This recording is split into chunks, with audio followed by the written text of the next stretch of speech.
Hey everyone, Michael Ray here, and I want to do a quick intro to this episode. So this is actually a recording from my talk actually from the UCA Dallas convention a few weeks ago, I guess now about over a month ago. And it's all about how to evolve your front desk beyond just a customer service type position. And the goal of the talk was simply, I want to reshape your mind a little bit. Now, if you were there in person, listen to the talk, this is a recap of that talk. So you need to skip it, you can. You can always re-listen. Not gonna hurt my feelings. And then, but if you haven't heard about that, here's the thing: your front desk is a huge revenue generator for your company, and you may not think it that way. You may think it's just simply someone who answers phones and processes people that come in, but it's so much more than that. So I really encourage you guys to take a listen to this if you haven't already. Also, too, just want to promote that we will have a webinar in June. That's all about an extension of this talk, just like more details, more options, more scripts, and all the things. So I'm really excited to have you guys listen to this and then sign up for the webinar. It's been a great time talking about it. I've also had a lot of great feedback, so really enjoy just the fact that this is something that's helpful to you guys. So please take a listen and let us know what you think. Let's go ahead and get started. Thank y'all for coming to visit and listen to my talk for the next 45 minutes. My name is Michael Ray, and I am with Patient Care Marketing Pros. So what is Patient Care Marketing Pros? We're a marketing company designed for urgent care. We're trying to get patients in your door, and I'm VP of Operations. But I've been in the marketing B2B sales world since 2011, so 14 years of this I've been working through. And what we're learning in our world is that we're pretty good about getting patients to call you, patients to maybe book online, but then there's a problem. The problem comes with the front desk, and where the front desk isn't necessarily doing the part of getting them to convert to an actual patient. We see this all the time with urgent cares, and it's to the point now where we want to bring this conversation to the front and get some feedback from you guys and kind of show you what we're learning and what's working and what's not. Sound good? Good? Okay. So walking through the goals of today, so basically we're going to understand that we're not just doing a front desk duty type thing where I'm answering the phone or just taking in the person on the intake side of things, right? Where I'm just doing the basics of a customer service. We're going to go beyond that. Now, it may sound like a tainted word, but we are going into a sales training mode right now. I know when people think sales, what do you think of? Used car salesman, there's sometimes a negative side to sales, right? Well, I got to change your mind on that. It's not negative. It's really just adjusting some conversation to a more proactive approach and not a passive approach. Does that make sense? Okay. So we're going to go through that. And we're going to show that your revenue, whatever revenue you're at right now, can increase with your current staff by just making some minor adjustments. I can almost guarantee it. We see it all the time where just making a small adjustment to one phrase can actually increase your patient volume. It's really amazing to watch.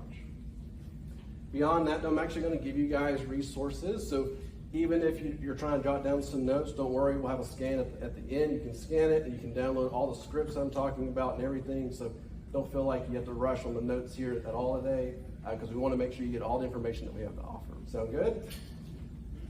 All right, so let's just move on through that. First question out of the gate, though, because I want some feedback. Have you ever had a great customer service experience, and how did it make you feel? It can be this morning, it could be last week, it could be years ago. Somebody give me an example of a customer service experience that you had that was just fantastic as a customer. Okay. Not healthcare related, but luggage company. Bought a suitcase 8 years ago, got a slight crack in it, and they immediately sent me an ambulance. Oh yeah? And did request for me to send the over back. It's fantastic, right? Yeah. Now, chances are you'll probably utilize that from the get-go. Back and bought something else at the same time. Exactly. So there was client retention, correct? Yes. And what did they do was they identified the problem.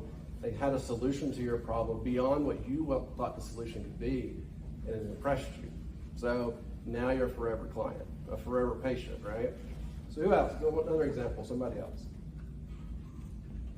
Don't be shy. We're all customers of something, right? There's got to be something that comes to your mind like, this is what's fantastic. I love that one. Anybody else? One more. Come on. Yes. Just coming here, my luggage was left in Salt Lake. Oh, Joy? So a little stressful, but as soon as I went up to the Delta representative, she was very kind and assured me my luggage be on the next flight at 2 o'clock, or whatever time it was, and that they'd get it to me. And the tracking, the person delivering it, they text you when they leave the airport, they text you en route, they text you when they drop it off, they tell you who they sent it to. So it made the stress less for me, and just having the kindness and just feeling like you'll have to come back and get it, or them taking care of the problem. Exactly. So take that mindset, think about your front desk. Are they taking that extra step, right, and communicating throughout the process? So that's where I'm trying to go with that. So thinking through that, because at the end of the day, when you're spending marketing dollars, that patient that potentially called you, or a potential patient that called you, that costs you money. And you want to make sure they're taken care of. And so you have to go through that mindset of like, is this the most effective way of doing this? Are they just answering a phone call to answer a billing question, or are you open? Like, it has to go beyond that, and that's what we're going to talk about. All right, so real quick, just kind of honing in on the idea of why this is more than just answering a phone. So we all know Chick-fil-A, McDonald's. Who likes Chick-fil-A? Everybody. Who likes McDonald's? Ooh, a lot less. But look at the revenue, right? So now you can make arguments. There's more McDonald's than our Chick-fil-A's, all these different things. But at the end of the day, Chick-fil-A is a 2-to-1 to McDonald's per location. Probably the same amount of employees too, honestly. But when you think Chick-fil-A, you think consistency, you think customer experience, my pleasure, right? So and you know you're gonna have a good time. And with McDonald's, you don't know. Maybe hit or miss, and they're trying to remove people. They're putting kiosks up and all the things, trying to remove the human side of it. And so, but at the end of the day, whether we like it or not, McDonald's and Chick-fil-A is 2 pieces of bread with meat in the middle and potatoes. They're both doing the same thing, right? One's chicken, one's beef. But what this is showing, though, is like, it's the experience side, it's the retention side. I'm coming back to Chick-fil-A. I have a 5-year-old. I'm going to Chick-fil-A over McDonald's because I know it's going to be a better experience for my 5-year-old. So that's how you got to start thinking about everything your urgent care is doing, because at the end of the day, that first impression, that first human impression is your front desk. Is it a Chick-fil-A type impression, or is it a McDonald's impression? I know some of you are thinking right now, we're probably more at McDonald's. Why? Why is that different? Why can't it be a Chick-fil-A experience every single time? Are you focused on that? Or are you just focused on let me make sure we take care of the patient from a pure, let me find how to help them feel better? Well, it starts at the very beginning of the front desk. All right. So, once again, I'm going into the dirty word of sales, but essentially they are your secret sales team. So what we're going through here is that phone call is converting to that lead will be converted to a patient. And so you have to take the mindset, if a phone call is coming in, can I convert them to a patient or not? And if you're not having that trained, they're never going to do it. Like anybody been in sales before? A couple of people, right? If you don't ask, they're not going to buy because they want to buy, but you have to ask. And then that's what's happening in our urgent care space. We have lots of situations where they're asking, like, do you take this insurance? Do you do this? And then they just answer the question, okay, thanks, and they hang up. Well, what's the point in that? Because you want to get them in the door, right? Because they're looking for help, and you're there to help them.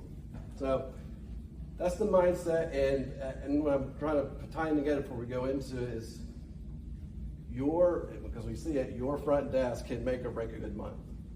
If you are 5 patients a day difference between a good month and a bad month, your front desk probably has control over that. And if you don't believe that, go pull up your calls on your phone system. What does that look like? Are they actually converting, or are they just answering questions? Right? All right.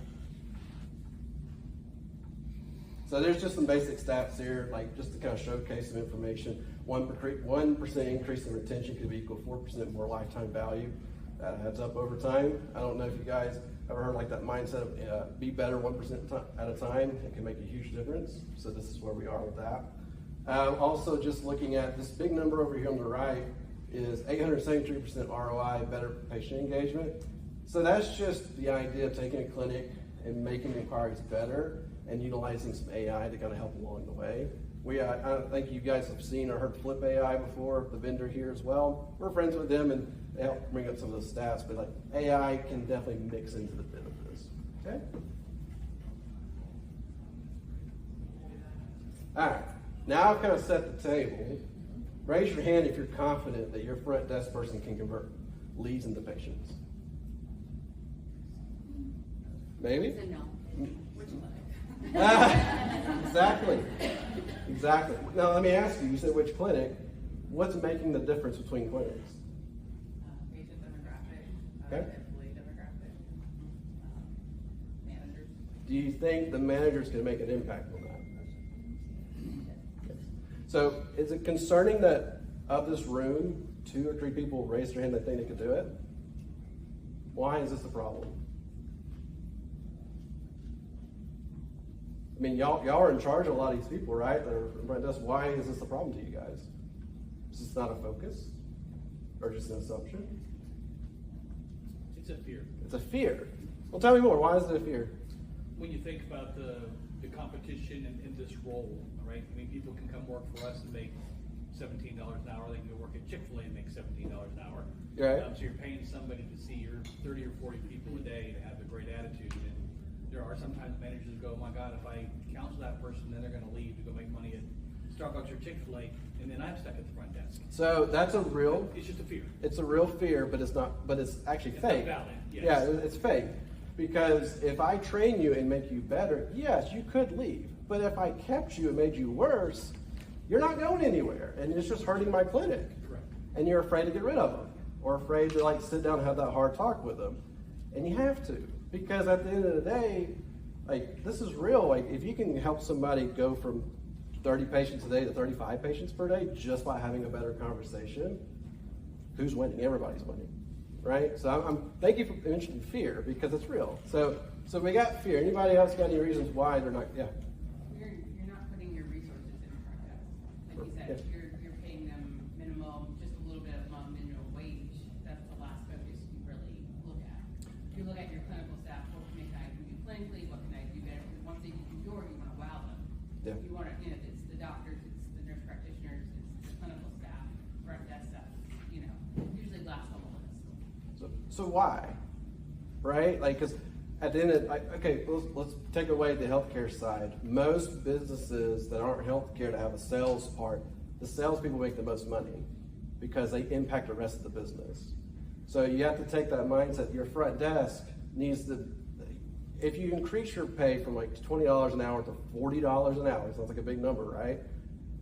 You're going to get better talent, and you're going to be looking for that sales type person, not just a customer service answer phone person. Because we've all seen it, right? You've had that great sales experience by somebody where they were telling you exactly what you wanted, and it just made the process super smooth. Anyway, thank y'all for the feedback on that. If you got more, let me know. Anybody else real quick before I move on? Good? Cool. Yeah, I think everybody can raise their hand, thinks there's room for improvement. I think we just talked about that, so lots of hands should go up right now, correct? Yep. Okay, good. All right, so let's throw some numbers at it. This is where you're paying your $17 an hour. Could be a lot more, makes a lot more sense to pay $40 an hour to find the right person. Kind of straightforward. This is pure marketing dollars, by the way. I'm not trying to measure out everything here, but we know that in our world, got that. We know that in our marketing world, we're getting patients in your door between $9 and $17. That's our cost per conversion, overall cost per acquisition. And so $9 to $17 for somebody to call and book appointment or go online and book appointment. And I can go ahead and tell you right now, probably 70% of people will call before they'll book an appointment because they want to talk, ask a question. Even though the information will be right in front of them, they want to ask a question. And so think about that. If there were 30 calls per day that were coming in because of your marketing that's costing you approximately $10, that's $300 plus a day you could be wasting if they're throwing away the phone call. So all of a sudden that $40 an hour front desk person is worth a whole lot more to you. Make sense? Gotta look at it from that standpoint. And we've experienced good front desk people. We know what it's like. Like you said, one of your clinics is really great at it. And it's all about being the proactive side. I tell you the best example of this You take a clinic that is, the front desk isn't doing a great job. You put the owner on the phone for a day. How many more patients are you going to get that day? Because they're so enthusiastic, they love their business, and they want it to grow. We've done it before, like outside the healthcare, we had a daycare that we worked with, and their front desk person, same concept, front desk person was not good at asking for tours. And they would call in, so what's your tuition cost? And then the follow-up, would you like to go and schedule a tour? She wouldn't do it. So she went on vacation, best time to do these things, right? The owner comes and gets on the phone, and she booked a tour on almost every phone call. Same concept, right? Because she's invested in her business, so she was motivated to do it. Does that make sense? Yeah. Okay.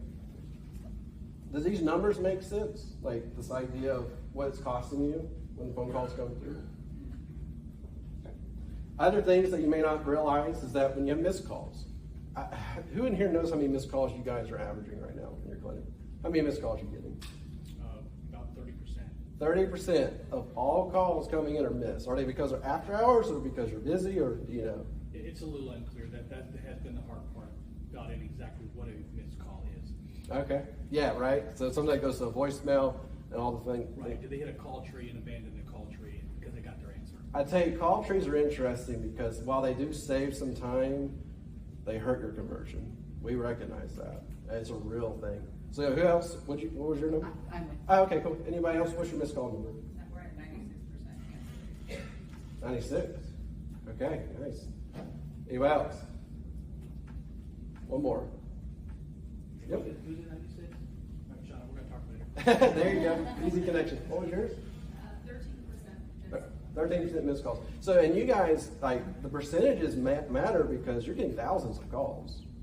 So, if you're getting, I don't know, 1,000 calls, like, we'll just keep it low, 1,000 calls a month, talking 30%, 300 calls go unanswered. That's painful because some of those are actual patients trying to get in. Yep. What do you factor in like a text line service too? That's what we have. How do you? So, we have a live person like remotely just answer and like bring them in, or So the focus is, are they being intercepted? Yes. Yeah. So and intercepted not just from like a bot, but like an actual, person. like a person of some degree, or we talk about AI bots, how they're starting to evolve and get better. But no, like an actual interception, because at the end of the day, people make decisions in their own unless you help to direct them down a path. So yeah, I mean, when it comes to that, like we have a couple of clinics that are almost 100% no missed calls, and they're doing very well, honestly.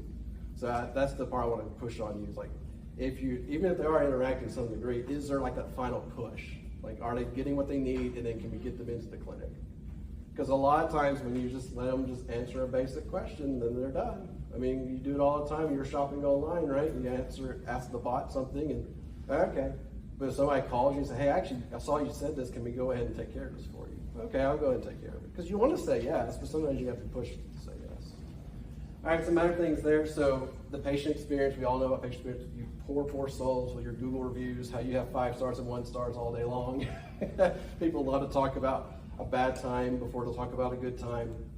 But the reality of it is, some of that is, not some of it, at least half of it is your front desk experience. Like, did they intake well? Did they answer my questions well? And then the other half is the actual, the doctor seeing them. Because but at the end of the day, they had to get through a lot of pieces to get to that doctor. Was it frictionless? Did they actually get what they wanted the whole time? Like, do you believe that your intake process is frictionless right now? Where it's just very simple and straight to the point and there's no questions asked? If you're not sure, I'll mention this later, but you need people to secret shop you. Like, they need to go through that process and see, like, is this good or bad? So, because you know your clinics, you know your processes. You're the worst person to test it on. You need somebody that's never seen you before. All right, and then the mindset of a follow-up appointment. So this is where I'm curious if any urgent cares do this, because we only have a couple that we talked to have ever done this. Are they booking appointments from appointments? Anybody do that in your clinic? Ever thought about it? So like a simple example of like, they come in like, hey, we're actually going to go and schedule your flu shot or a physical coming up because I know you said you played sports.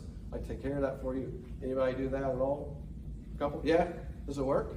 Yes. Yeah. So it's one of those things like, it sounds so simple. It's one question and it can create more revenue for you. So it's going back to that mindset of a little bit of training, a little bit of training. All right. So moving into this, so let's start with some actual conversation changes right now. So we're going from receptionist mindset to sales rep mindset. Passive scheduling, this is what you don't necessarily want. It sounds good on the front end, but it's not a true conversion point. Would you like to book an appointment? Well, maybe, I don't know. Or let me call you back. Ever heard that before, right? Doesn't work. Switch it to, I have a time that works for you. Let's go ahead and get you scheduled now. Like if you do scheduling, I don't know if you do or not. Maybe walk in, but you can even say, our lobby is actually very, not many people in the lobby right now. Let you go ahead and come in. You'll be in and out really quickly. So it's proactive. Let's get you on the scheduler now. This is actually one of my favorite ones. Well, how far are you from our clinic right now? Oh, and what it does, it forces them to look or to think. I'm 15 minutes away. Great, it's 10:30 right now.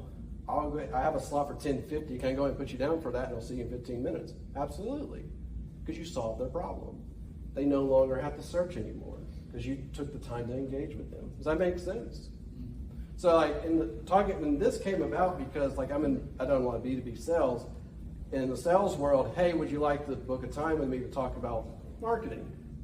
Maybe, let me look at my schedule, whatever. It doesn't work. If I go back to say, hey, can we talk tomorrow, Tuesday at 10 a.m. or 2 p.m., which one works better for you? What does that do? Force you to go look at your calendar and say, yeah, I can do 10 a.m. Cool, let me go ahead and book you. It's the same concept. It's just like you're taking the extra 5 seconds to say, go in, I got a slot just for you, come on in. Make sense? Does this sound reasonable? Yeah, okay. And then another one is how to identify, like, I'm so sorry that you're not feeling well today. We can go ahead and change that for you. I have a slot at this time or this time. So you gave a little power back to the potential patient, saying here's 2 slots to pick from, but you identified and related to their problem. Like, I know you're not feeling well. Yeah, we've had a lot of people come through for strep recently, and I'd love to take care of you for that. So you're just being a little bit of empathy, right? And that's what they want, because chances are if somebody's calling an urgent care, they don't feel good. And right, you want to make sure they feel better soon. And that's the mindset. All right? And then here's some small ones. This is like sales 101. Smile on the phone. Ever heard of that? Do your people smile on the phone when they talk to people? Yeah, sometimes, yeah. Some. Or are they just like, hello, this is so urgent care? Yes. Okay. You smile, your tone warms up, which is more inviting, and then all of a sudden they're more likely to talk to you more. And this is fascinating to me. So I was cold calling some urgent cares because I want you guys to work with us. And I called one urgent care and they hung up on me. I was like, well, maybe they just did it by accident. Call them back. I said, hey, this is so-and-so. Click. They didn't even know my name. Clicked it off. And I could hear in the background for the split 5 seconds noise. So they were busy and they just click. Do you think that happens in your clinic? Where they just can't get to a phone? They start to pick it up and put it down? I'm taking some no's, but I bet it's happened. Anyway, so that's that mindset of they're busy with what's in front of them. The phone call becomes a little secondary when you have like 5 people standing in front of them trying to intake, trying to get their insurance information. And that's a problem, right? Because while you're taking care of the 5 actual patients to get them through the door, then the other side is like, well, you just had 5 or 10 potential patients you just did not talk to. And then all of a sudden your patient numbers are down for some reason because maybe they had a bad day. You ever connected those dots before that your front desk is not feeling well and then your patient volume seems to be following that sometimes? You ever looked at that? Yeah. It's real. It really is. All right. Here's some other key things when it comes to answering your phone call. It needs to be answered in 3 rings or less. If it's not, chances are I'm going to hang up. Or I'm going to assume you're close. Or I'm going to assume you're busy. All right. Who in here is confident that if I called the urgent care right now, it would answer in 3 rings or less? Got a couple. Just a couple. Why? Why is 3 rings difficult? Anybody? Why do you think 3 rings are not like a real number? Anybody want to say why 3 rings doesn't work? So the ones that raise their hand that they're confident in 3 rings, why? Why do you think your confidence is there? Is it just I call them all the time. okay. Two, I know you said you're not a huge fan of phone trees, but if you utilize phone trees, you can put that front desk extension on multiple phones. Yes. Yeah, so the phone tree thing is interesting because it depends on how long the phone tree is. We've had one urgent care that implemented a phone tree because they're having some issues. And we told them, you're going to have to adjust this. This phone tree is 60 seconds before they can put in an option. It needs to be, well, this is Birmingham, we're from Birmingham, Alabama. This is Birmingham Urgent Care. Please call 911 if it's a medical emergency. Press 1 for front desk, press 2. It should be within like a 10-second phrase where they can just barely hear enough, say, okay, yeah, I need a 1 or a 2 or whatever. But if it goes into like this long conversation before they can hit a number, you're losing. We see the hang-ups all the time. Like, it's really bad. Like, we had one where we just said, look, you're gonna have to cut that thing down. And the second they did, and we gave them a little script to use instead, their patient volume started to go up. Like, it's just the reality of it. Because we're an inpatient population, right? So you only have a few minutes to convert, or a few seconds to convert somebody. And if I'm sitting on the phone for 10, 20 seconds just to talk to someone because I have a question, I'm starting to lose my ability to sit on that phone. I think we could all relate to that. Good? All right, so this is very simple stuff. When somebody answers the phone, please use your first name when you answer the phone. Hey, this is Michael at Birmingham Urgent Care. It sounds so silly, but it works all the time. Anybody ever read How to Win Friends and Influence People by Dale Carnegie? Couple. First name matters, right? And so that's the same concept here. If I know your first name, you're going to have a better conversation with me if I don't know your first name. That's why, and at the same time, if the caller's willing to give a first name, that the front desk should be using that first name the rest of the time. It feels way more personal, and it's way likely to convert. They feel like they're part of you all of a sudden. Are y'all confident that your people are using their first name and then trying to use a caller's first name? Do you think that's happening? Maybe? Kinda? Yeah, kinda? Yeah. It makes a difference. Or the worst is when they pick up the phone and say hello. Like, please don't. Yes. Yes. Or Tell just your children. Yeah. Like, hello, or how can I help you? Well, did I call the right place? Is this Birmingham Urgent Care? What's hard for me, I think, is, for example, I have one employee, she really is stellar when answering the call and always says her name. Yeah. But I just received a message that somebody had called the clinic. She didn't give her name. And it was like 20 minutes before we closed, so I didn't know if something shifted. Yeah. But she's usually always on top of her game, so it was like, what happened in that moment? Yeah. And she could have been busy, Yeah. got distracted, frustrated. Yeah, but I mean, how do you keep them on task with that? And it's like my other biggest thing is multitasking. If they're having to call an insurance and I've only got one front desk person, they don't answer that phone ringing. And my clinics are set up to have them reroute, Yeah. but it takes X amount of rings. Yeah, and it gets real frustrating, right? Yes. So how many rings do you think it takes for it to swap? It hits like the other phones probably about the 5th ring. Okay. And so see, I'll pick up the phone and I notice if they haven't picked it up by the 3rd, that's my cue because I'm old school. So I'm picking it up in my office. Yes, You know. there you go. The 3 ring matters, right? It helps. It helps, but I just don't know how to get them to understand it's 3 rings, you know, especially because I have universities around me, so I have lots of students. Yeah, well, and so like I don't have time for that conversation, but there's something called EOS where you focus on one number per employee. And so if the front desk, like your number is 3, and it's very simple, right? Because if I gave you like 10 numbers to keep up with, you're going to drop a number. You're going to not pay attention to the number. So I don't know what, like, because like you said, a front desk has lots of things going on. What's most important to them, right? Like, is your focus on, well, make sure to get their billing correct, or make sure to get their insurance correct, or make sure to get the paperwork done, or is it the phone ring? Like, if you gave them one simple number that was most impactful to your business, what number is that? Yeah. And that's how you help with the training side of employees, like let them focus on that side, because it becomes a lot easier to reward off of that. I can give incentives off of that. So, very good. Thank y'all for the feedback so far. Anyways, a couple other things so far. Simple scripts to be read, like this is something where you print it out, laminate it, put it on their front desk, let them feel confident about it, right? And make it, if you laminate it, they can mark on it with a marker and just like make some little adjustments. Just a simple, here's our cash pricing, all these different things. It's very easy. Because what I'm trying to avoid is, please hold on. And that goes to some type of waiting.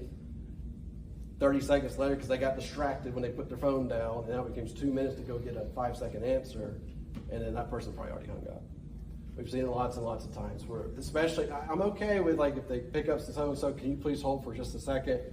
And if they come back within like 10, 20 seconds, you're okay. But if it's going into like a minute, I probably hung up. I've moved on. All right, so here's some objective side of things that I'll call back later. You've heard that before, right? Like they got an answer of some sort when they called your urgent care.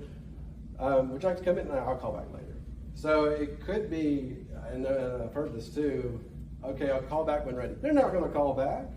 They got what they wanted, and they probably moved on because maybe they didn't like the answer. We've seen that. That's your cash price. Click. that happens a lot. But instead of, I'll call back later. Well, I actually have a time for you right now if you want to go ahead and come in. Tone change, opportunity. And then they'll tell you, okay, yeah, I can't come in because I can't afford that. Or actually, yeah, go ahead and put me down, I'll come. We talk about how buyers are liars. I mean, you've heard that phrase before. So if I'm coming to buy, I'm actually not telling you the whole truth because I don't want to tell you the whole truth because I want to be shielded right now. So you got to keep that in mindset. Anyway, and we talked about already about the pricing sheet, the importance of that, making sure you have insurance listed on an easy sheet to read. They shouldn't be go looking for it because chances are you guys accept 20 or 30 insurances. If somebody calls us, if it goes to I don't know, if it goes to I don't know, you're losing them. That's just a simple fact right there. Because like if I don't know, what else do you not know? It sounds terrible, but it's real. We've even had some where they call an urgent care. Do you have a doctor on staff? I don't know. Why is that a hard question? Or do you have an X-ray on site? Let me go check. It sounds silly, right? But I bet you've had that happen before, and you may not even know it. So it's just these simple things. Because like you said, you haven't prioritized the front desk at all. But my goodness, there's a difference between you getting that patient and you not getting that patient. So like this is where when you don't prioritize it, they're going to make silly mistakes. But anyway.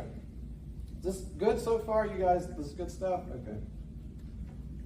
And then this last one of like simply, let me see if I can fix something for you. Let me be proactive with you right now. Or like we talked about the luggage type of thing, where they knew how to fix this for you and make your life a lot easier. Same concept here. What can I do to fix this for you right now? Because I know I only got a few minutes to make this happen. All right, here's the bonus side of the calls. If you have a missed appointment, you call them back. You call them back within 15, 30 minutes of the missed appointment. Did anybody do that? No? Yes. Yes? Does it work? Yes. Yeah.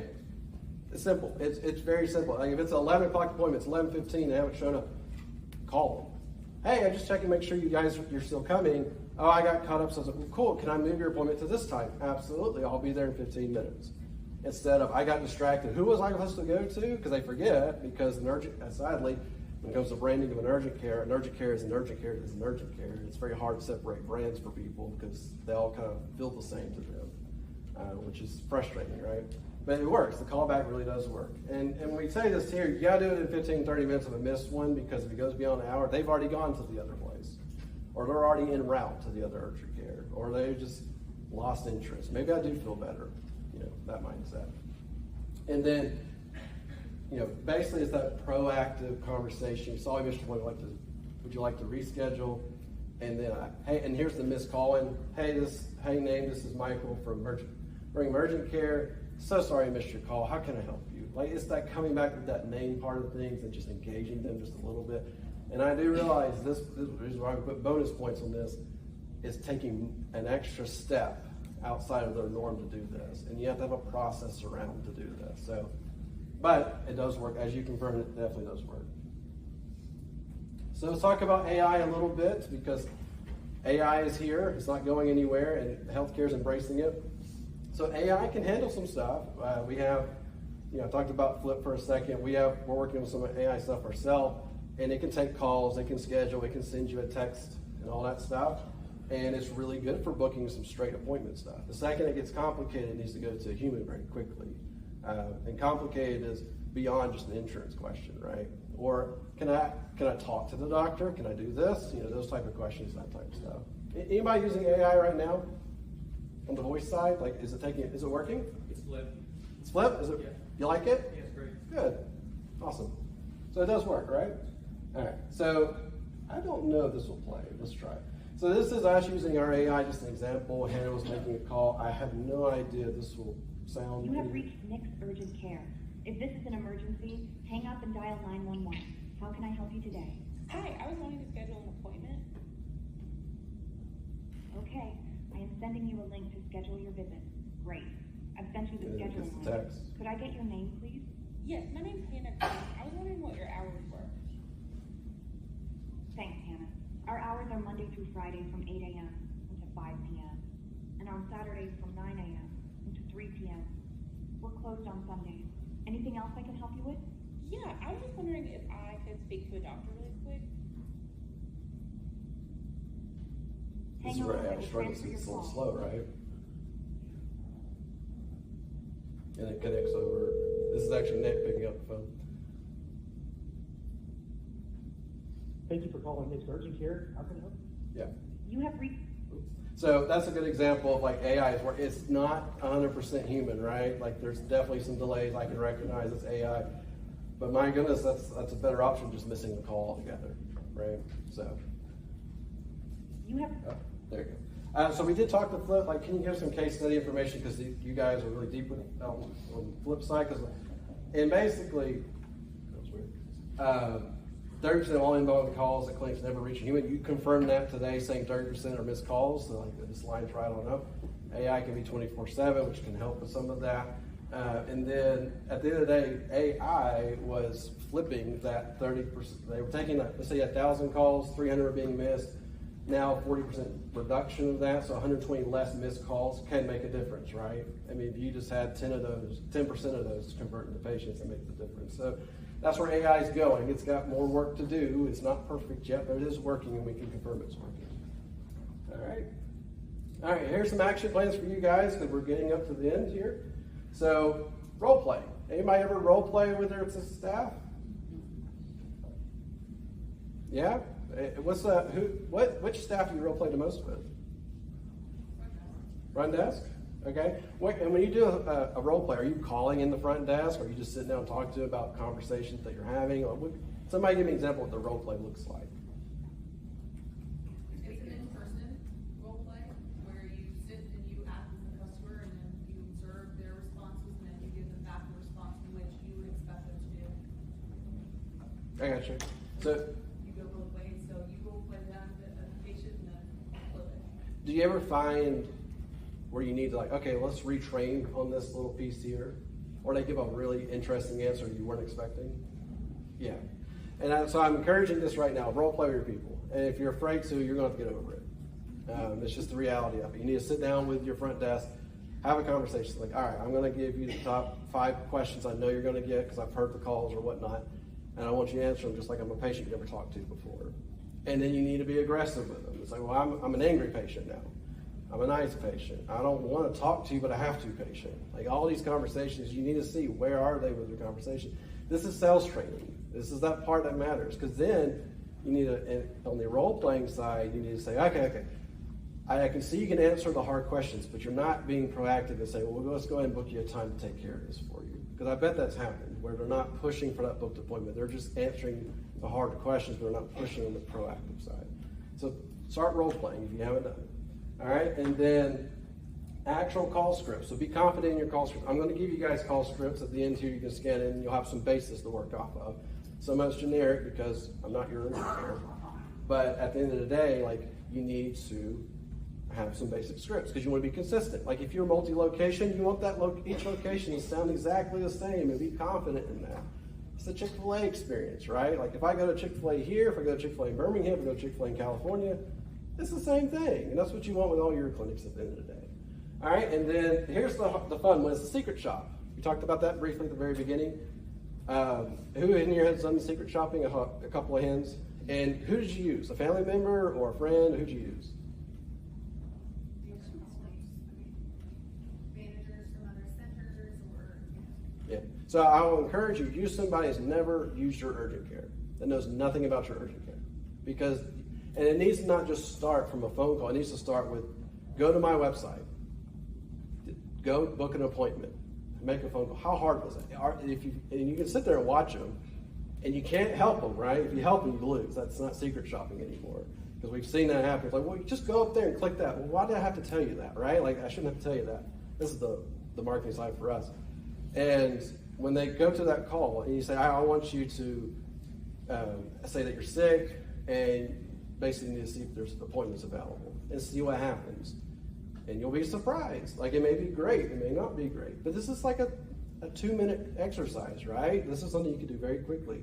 But I encourage it that it's somebody that's never interacted with your urgent care before. Because if there's familiarity, they're gonna probably understand it a little better. It'll be smoother. You don't want smooth. You want it to be as rocky as possible so you can expose the problems. Does that make sense? Yeah.